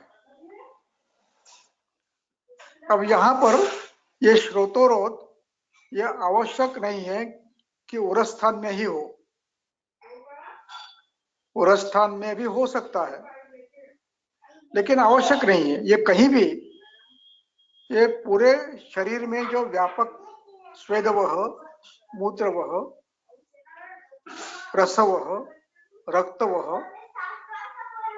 ये जो स्रोतस है, इनमें शरीर में कहीं ना कहीं अवरोध होता है। और एक सूत्र है, उदीर्यते बृषतरम मार्गरोधात वह जलम। बहने वाले पानी में यदि कोई आप अवरोध उत्पन्न करते हो तो वो वही रुक जाता है, पीछे रुकता है, रुकता है, रुकता है, बढ़ता है, और बढ़ता बढ़ते फिर वो पूरे शरीर में फैलता है। अब जब शरीर में फैलता है तो अपने अपने लक्षण करता है, कहीं शोध करता है, कहीं गुरुता करता है, कभी वैवर्ण करता है, कभी शोथ करता है, कभी शैत्य करता है। और उधर उसमें ध्यान नहीं दिया, ध्यान दिया या चिकित्सा लेकिन समझ में नहीं आई, हम केवल श्वास कुटार देते रहे या कुछ चिकित्सा करते रहे, लेकिन हमने श्रोतोरोध की ओर ध्यान नहीं दिया, ये तो बंद नहीं किए। तो वो जब उर में आता है, ये उसको कहते हैं विश्वक प्रजन, विश्वक प्रजन समृद्धा। अब ये विश्वक प्रजन यानी पूरे शरीर में फैलने वाला, जब उरस्था कुरुते श्वासम, जब उरस्थान में आता है तो श्वास उत्पन्न होता है। अब यहां पर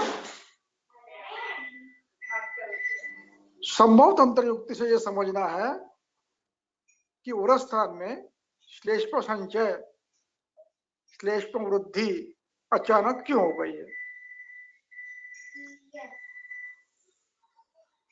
संभव तंत्र युक्ति से उदक वह, रस वह, रक्त वह अथवा अन्य किसी उदक प्रधान स्रोत में अवरोध होकर ये संभव संप्राप्ति होना संभव है।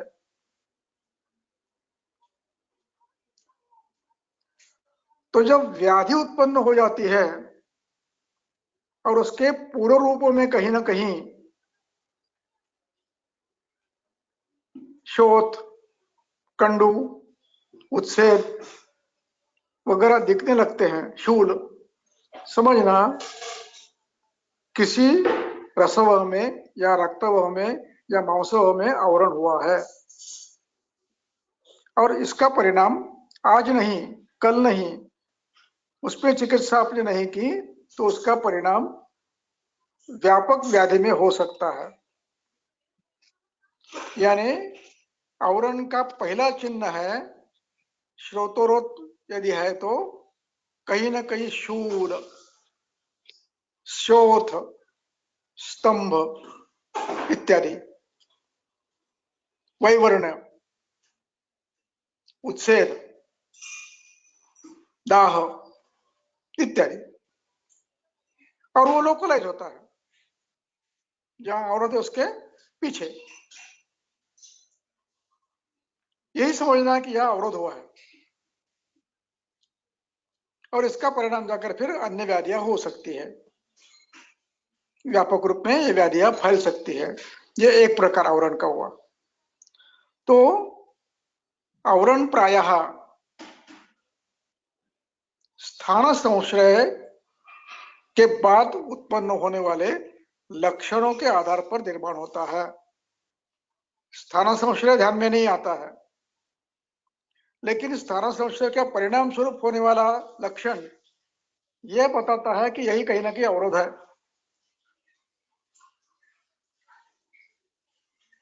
कहीं ना कहीं अवरोध है।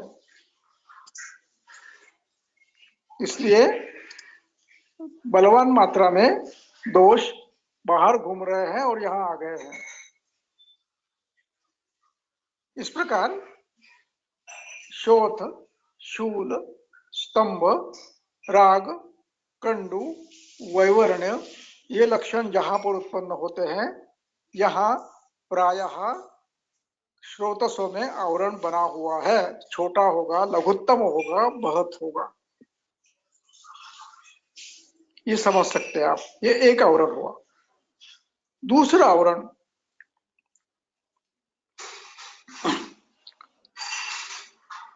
आपने किसी पेशेंट को पेट साफ नहीं होता करके विरेचन दिया, त्रिफला दिया, आयुपत्ति कर दिया, आरगवत का पिलावटी दी या और कुछ दिया, और यदि व्यक्ति श्लेष्म प्रधान आहार विहार करता है, व्यायाम करता नहीं है, आहार गुरु प्रधान, द्रव प्रधान, स्निग्ध प्रधान है,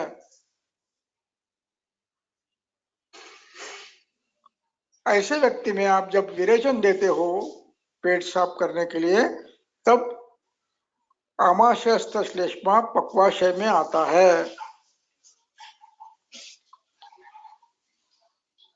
अब पक्वाशय में आने के बाद वो अवरोध नहीं करता,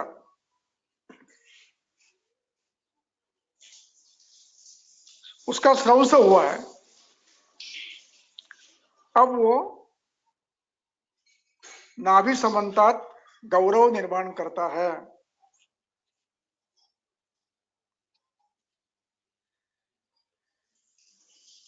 कभी कभी पुरुष सश्लेष्म होता है, सपिच्छ होता है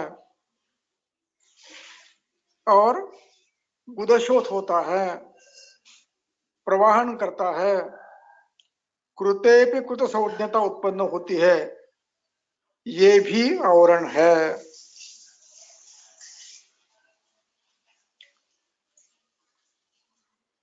यानी यह आवश्यक नहीं है कि अवरोध हो, लेकिन दोषों का स्थान संश्रय पक्वाशय में हुआ है, प्रवाहिका हो गई। ये श्लेष्मावृत अपान है।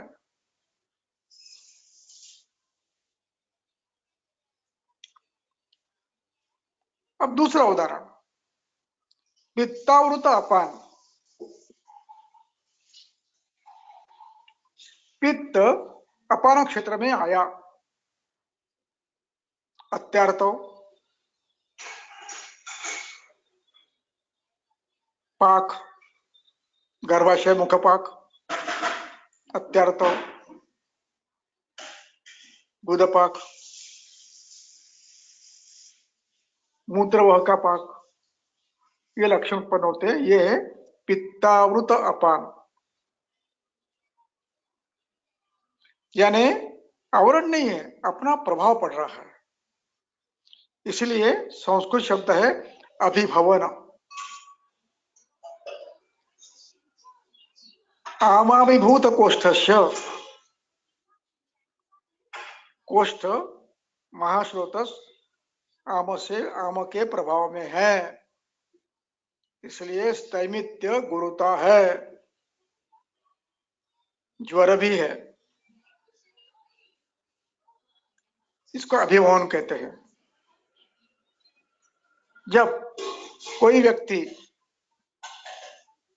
वात वृद्धि के हेतु अधिक मात्रा में करता है, कटुतिक्त कषाय, अल्पासन, व्यायाम, जागरण, तो उसका परिणाम जब कोष्ठ में अग्नि स्थान में होता है तो अग्नि विषम होता है। ये हुआ वायवावृत महाश्रोतस, वायावृत अग्नि अधिष्ठान। अवृत नहीं है, आमाशय और तत्संबंधी सभी स्रोतस रुक्ष, परुष, लघु, विशद, खर हुए हैं। ये वाताभिभूत है। वैसे कोई व्यक्ति कफ प्रधान आहार करता है, बार बार शोधन नहीं करता है, तो महाश्रोतस के, आमाशय के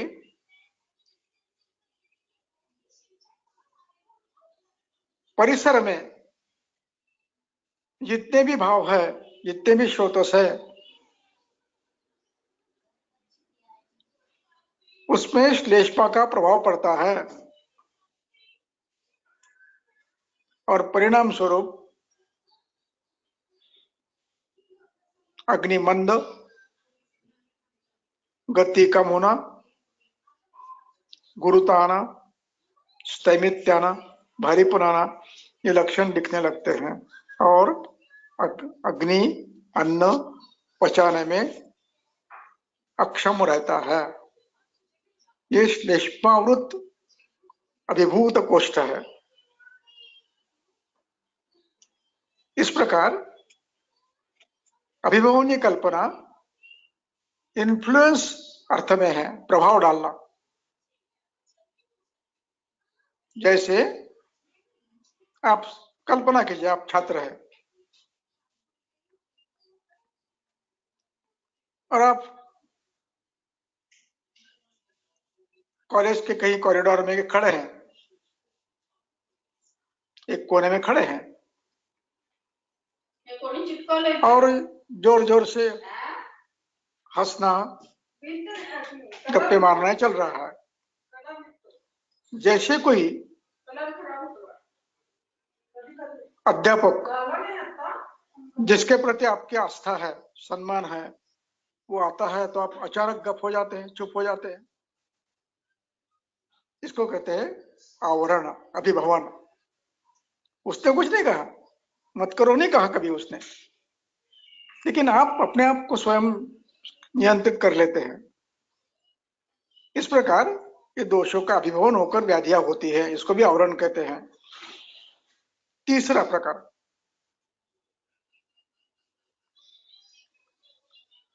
कल्पना करिए पक्वाशय ये क्षेत्र अपान का है,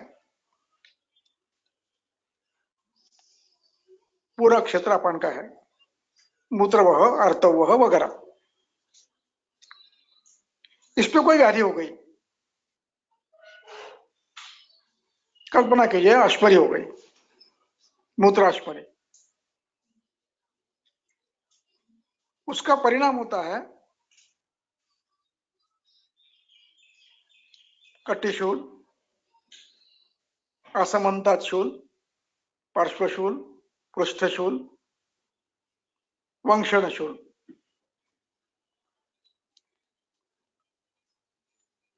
और इसमें यदि अश्वरी बड़ी है, छोटी है, इसके आधार पर लक्षण में परिवर्तन आता है।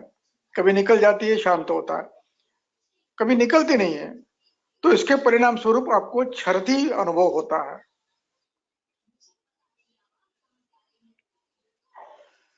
पहले लक्षण किसके आए? अपान क्षेत्र के आए।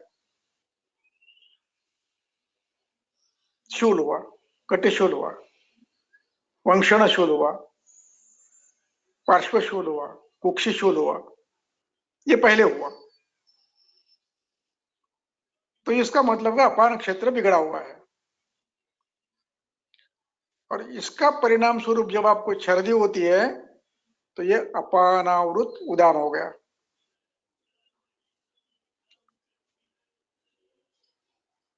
कल्पना करिए आपका पेट साफ नहीं हुआ, पेट में गड़बड़ है, गुड़गुड़ हो रहा है, हवा है, पेट साफ नहीं हुआ है,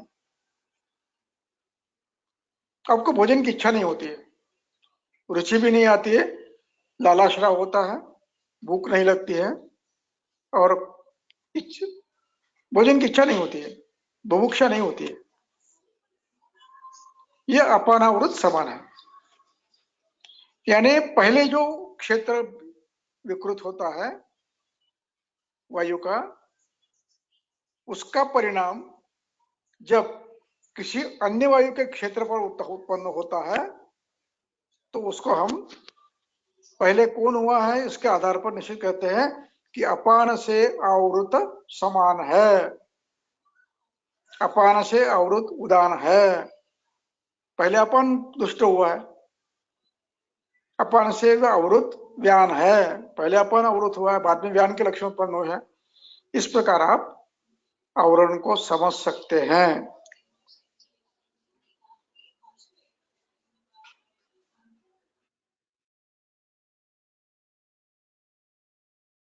हाँ बोला।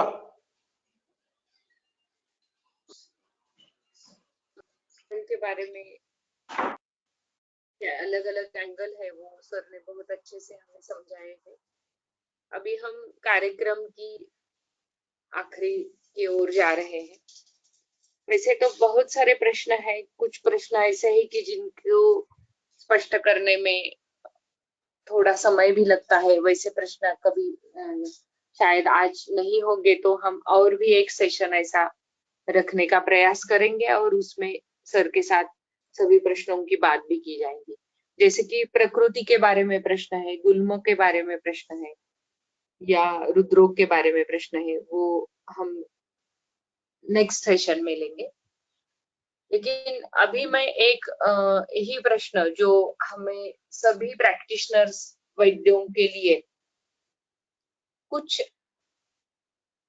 तत्व या हमारा आचार सद्वृत्त, हमारा जो हम सेवा करते हैं, व्यवसाय नहीं बोलूंगी मैं, हम जो सेवा करते हैं उसमें हमारा आचार कैसा रहना चाहिए, ये भी बात महत्वपूर्ण है हमारे व्यवसाय के हमारे सेवा के लिए। तो एक प्रश्न इसी ओर आया है कि अगर हमें प्राणाभिषेक होना चाहिए या हमें अच्छे वैद्य होना चाहिए तो हम कैसे होने चाहिए, ऐसा प्रश्न है। हाउ टू बी अ प्राणाभिषेक, ऐसा पूछा गया है। तो सर तो हमें हमेशा कुछ मार्गदर्शन करते ही हैं कि हम सेवा देते समय हमारे विचार कैसे होने चाहिए या हमें कुछ क्या तत्व पालन करने चाहिए। तो अभी यही बात अगर हम सर से अभी और एक बार सुनेंगे तो हम उपस्थित सभी जन का एक बौद्धिक शुद्धि हो जाएंगी, ऐसा मैं समझती हूँ और यही बात मैं सर से पूछना चाहती हूँ।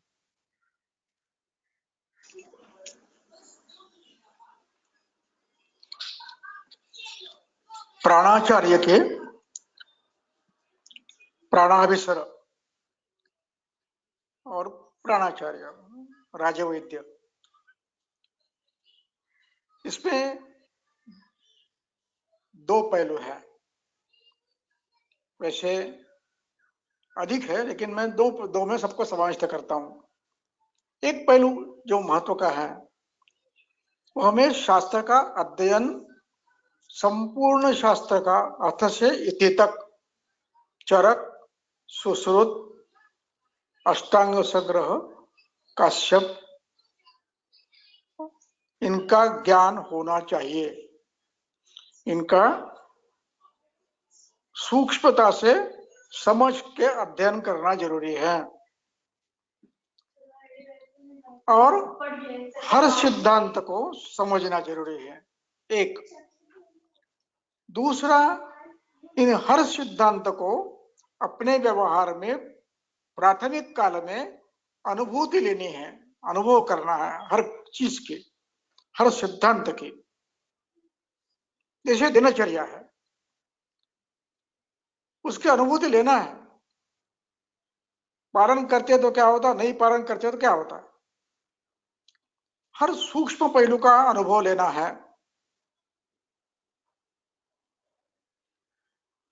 तीसरा, हम चिकित्सा व्यवसाय में दृष्टकर्मा, कृतकर्मा, अभ्यस्तकर्मा होना चाहिए। पहले दृष्टकर्मा, दूसरा कृतकर्मा, तीसरा अभ्यस्तकर्मा। पहले देखा, फिर धीरे धीरे करने लगा। करते करते अभ्यास इतना हुआ कि किस क्षण में, किस अवस्था में, किस व्यक्ति को क्या करना है, इसका हमें पूरा अधिकाधिक ज्ञान हो गया। पूरा तो नहीं कहूंगा मैं, अधिक से अधिक ज्ञान हो गया है। कोई संशय नहीं मन में। कभी कभी संशय आते मन में, अनुभव के कम होने के कारण, दृष्टकर्मा नहीं होने के कारण,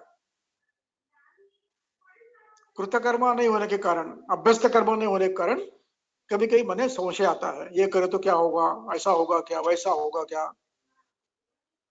इसलिए पहले दृष्टकर्मा होना चाहिए, फिर कृतकर्मा होना चाहिए और अभ्यस्त कर्मा होना चाहिए। और समग्र शास्त्र का चिंतन अपने जीवन में आजीवन करना है। ये एक पहला पहलू। दूसरा पहलू महत्व का है, वो ये है, हम भूतानुकंपा से युक्त है या नहीं।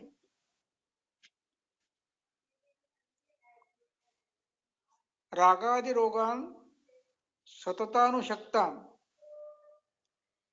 अशेषकाय प्रसृतान, ये जो अवस्था है, इससे हम परे गए हैं कि नहीं। इससे औत्सुक्य होता है, मोह होता है, अरति होती है, चिंता होती है। तो इन सब के परे जाने के परे हम गए कि नहीं, रजस तमो के परे गए कि नहीं।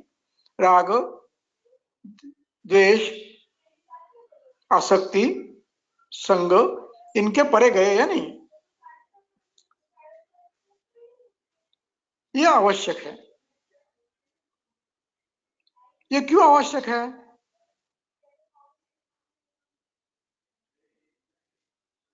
ये इसलिए आवश्यक है कि हम रुग्ण का कल्याण की इच्छा कर सके।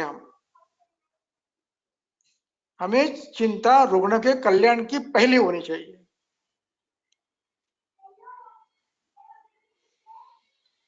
इतने गुण यदि हम में आते हैं तो हम प्राणाचार्य भिषक बन सकते हैं। परम प्रयत्न महातिष्ठेत नित्यम स्वगुण संपदी। अपने इन गुणों को बढ़ाने का प्रयास लगातार करना चाहिए। अध्ययन, तद्विद्य संभाषा, चिंतन और व्यवहार,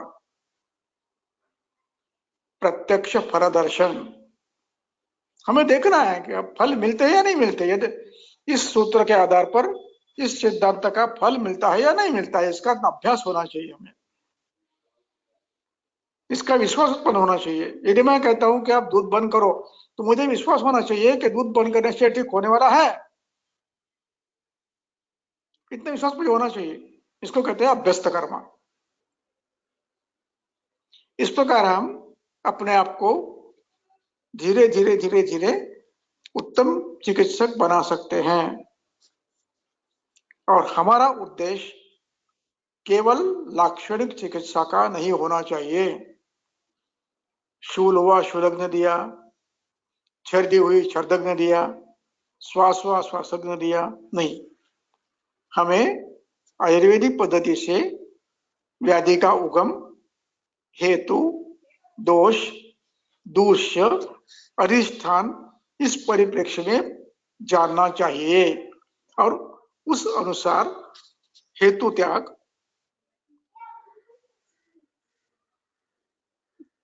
और हेतु त्याग के बाद विपरीतार्थी चिकित्सा यानी वमन विरेचन, रक्तमोक्षण बस्ती,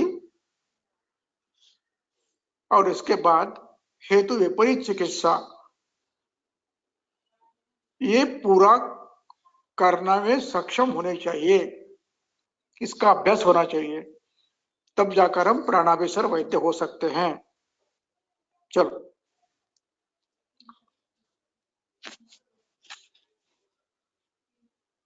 बहुत ही सुंदर सर, आपने बहुत ही अच्छा मार्गदर्शन किया और हम सभी जैसे कि संहिता अध्ययन से लेके हाँ, प्रत्येक के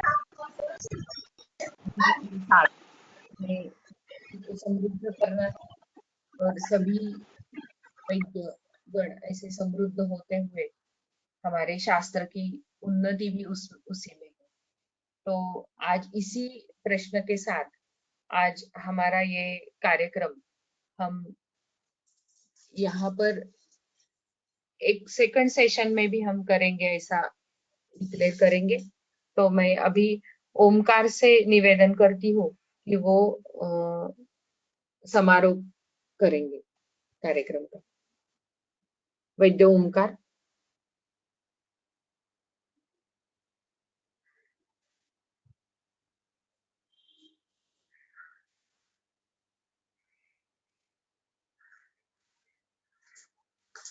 वैद्य ओमकार।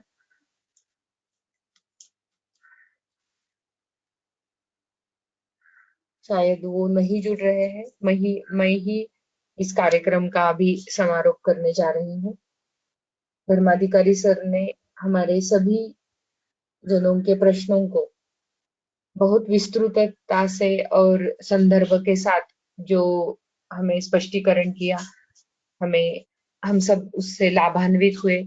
इसलिए इस कार्यक्रम में मैं सर का धन्यवाद तो नहीं अदा करूंगी, लेकिन सर ने जो मार्गदर्शन किया उसके ऊपर हम सब काम करके सर के ही ऋण में ही रहना चाहते हैं।